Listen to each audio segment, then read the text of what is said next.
Welcome to Junkwax Junkie, where we love junk wax more than the Ripken family loves defacing baseball bats. Or was it the Ori? Anyway. Hey, today we got a great video for you guys today. Today we're going to talk about one of the major card companies of the Junkwax era, Fleer. And I have here my favorite set, the very first set I hand collated, the 1986 Fleer set. Now, I'm going to give you a brief history of Fleer and kind of show some of the cards as we kind of go along. It used to be, back in the olden days, there was like several kinds of card companies. There were tobacco companies that would sell a card, well, give a card in a pack of tobacco or with a piece of gum or whatever. And there were all different kinds of companies that would do it. Goody and Bowman, but the big one was Topps. Well, then, for quite a while, Topps became like the most dominant company, but then a second company kind of showed up and started making some waves, and that company was Fleer. Fleer started as a candy company, and they started selling various baseball cards along the way. However, Fleer started to become very, very popular, and the executives at Topps were not very happy about it. So they did some things back in the 50s. They tried to do some things to kind of force the other card companies out. And Fleer was on the receiving end of that. What they did was, back then, if you wanted to produce, say, Tony Pena, a card company wanted to produce Tony Pena, they had to get an exclusive rights with Tony Pena. They had to sign an executive contract, exclusive contract, or a contract with him. Well, it was great for ball players because they could then they'd get all these different little bit of revenue streams from all these different companies. Well, it got to the point to where Topps wanted to cut the other companies out, and so what they did was they made an exclusive contract with Major League Baseball that in effect drove Fleer out. What it said was Topps was going to essentially be the only one that has rights to produce baseball cards, and if a player has his picture taken with a different company, then they violate the Major League Baseball contract. And as we all know, when it comes to that kind of stuff, Major League Baseball doesn't mess around. There was a time, though, when Ted Williams, one of the popular players who was grandfathered in, signed an exclusive rights to Fleer, and the only cards you could get of Ted Williams were Fleer cards, and Fleer just made a set of nothing but Ted Williams cards. It's kind of an interesting one if you ever see it. But along the way, then, Fleer basically said, okay, if we can't do baseball cards, we're going to try to sell football cards. Well, then Topps saw what they were doing, and then Topps in turn got exclusive rights with professional football, with both the AFL and the NFL. So they were kind of forced out on that market too. So Fleer really didn't know what to do. And then along the way, things popped into their laps where the Major League Baseball Players Association was thinking that Topps' contract was unfair, basically the Baseball Players Union. They go to Fleer and they say, hey, Fleer, we want to just use you because we basically want to give our middle finger to Major League Baseball to say we can do what we want. Fleer kind of begged off of it a little bit and stuff. They kind of hem-hawed. But then that deal fell through too. Fleer then figured they had no other choice but to sue, so they took it to the courts.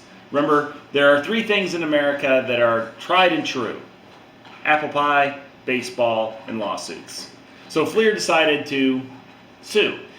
It got tied up in the courts for years and years and years in the 60s and 70s until essentially the court said, okay, anybody can produce baseball cards, but they can't do it with gum. Topps has the rule, because back then they used baseball card to sell gum instead of gum to sell baseball cards. So Fleer, starting in 1980, they did a prototype set, but the big set that they first came back on the scene with was 1981.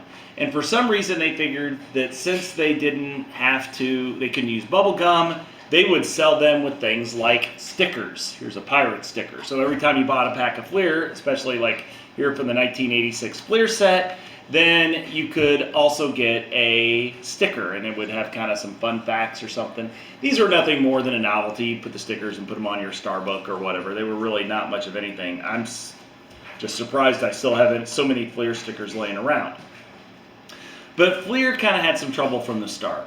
they were always kind of teetering on the edge. They tried to do some things to stick out, like they would try to get 2 players on one card. Here's the Jose Canseco Eric Plunk rookie card, which was kind of a high demand card for back then. Or they would catch 2 players together in an all-star game like Carlton Fisk here and Rich Gedman, and they'd take a picture of them and be like, oh, okay, look, you get 2 stars on one card. And those kind of cards were kind of neat as they produced them. But Fleer was always kind of teetering, and actually in 1987 it kind of came to a head. And but it looked like it was the end of Fleer with its 1987 Fleer set, but they were able to come back to the brink, and here's why. In 1987, Fleer stopped their operation pretty early on. They said, like, I went to a card shop and the standard card price for cards was 40 cents a pack, and now all of a sudden I see the guy at the card shop selling them for $1 a pack because Fleer had said they just didn't have any money. They had to stop their production run early. So then there became a big demand for Fleer. Fleer was able to sell out all their inventory and make a pretty tidy profit, and it saved them from bankruptcy. But they were still kind of on the edge. Well, Fleer also did an interesting marketing thing that kind of shot them in the foot a little bit when they changed it. It used to be Fleer would sell exclusively to baseball card shops or to exclusive dealers. Topps would sell to anybody. You could get Topps at any kind of convenience store, gas station, Save Mart, whatever. But Fleer was exclusive to baseball card shops. You had to have a special verification to be able to be a Fleer dealer. And that worked out okay, but they weren't able to really have very high sales. But then something happened next. In the late 80s, Marvel, the comic book company bought Fleer. Their intention was not to sell baseball cards, but to sell like Spider-Man cards or Wolverine cards or whatever. And so they bought Fleer, and it didn't work out. And here's the big reason why. Fleer used to be kind of respected. It had a niche market. There were people that kind of liked it. There was a little bit of brand loyalty. But then when Marvel bought them out, starting with the 1989 Fleer set, Marvel announced that they weren't only going to sell to vendors. They were going to start selling to other places too. And they had signed some exclusive contracts with Rite Aid and some other pharmacy places saying, sell Fleer here too. And the effect of that is that Fleer, to make up with the big demand, mass produced. That's why the 89, 90, 91, and 92 Fleer sets, there became such a glut because they wanted to meet supply, because all these Rite Aids and all these department stores and pharmacies and stuff were like, well, we know we're going to sell a lot because there's a big demand for them, so we're going to sell a lot of cards that way. Well, that worked for a time, but then people started understanding, okay, look, there's too much Fleer. Eventually, if you mass produce something, eventually the market's going to get caught up to you.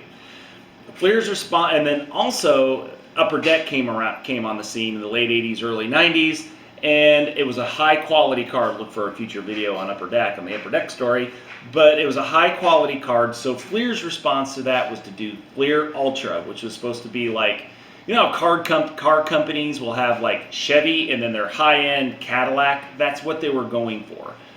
Ultra at first did okay, but then it kind of faltered. The pizzazz didn't last very long.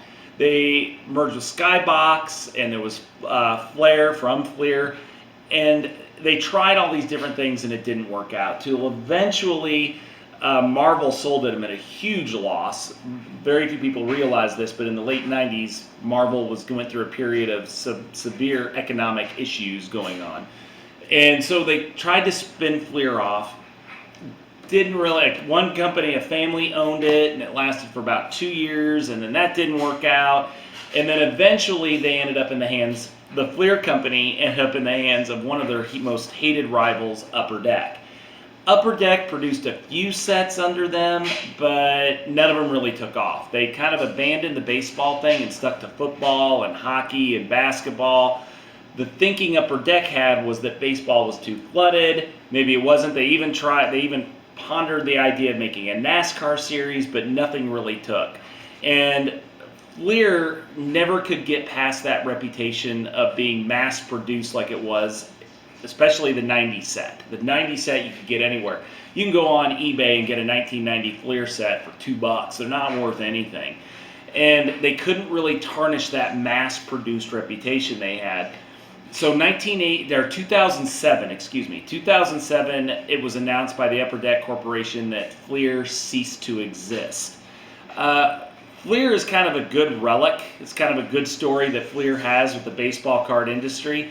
They definitely contributed to the Junkwax era falling on its face simply because of mass production. But unlike Donruss and Topps and Upper Deck, their motivation was just to survive, because they were always barely hanging on as a card company, barely making it, being close to bankruptcy all the time.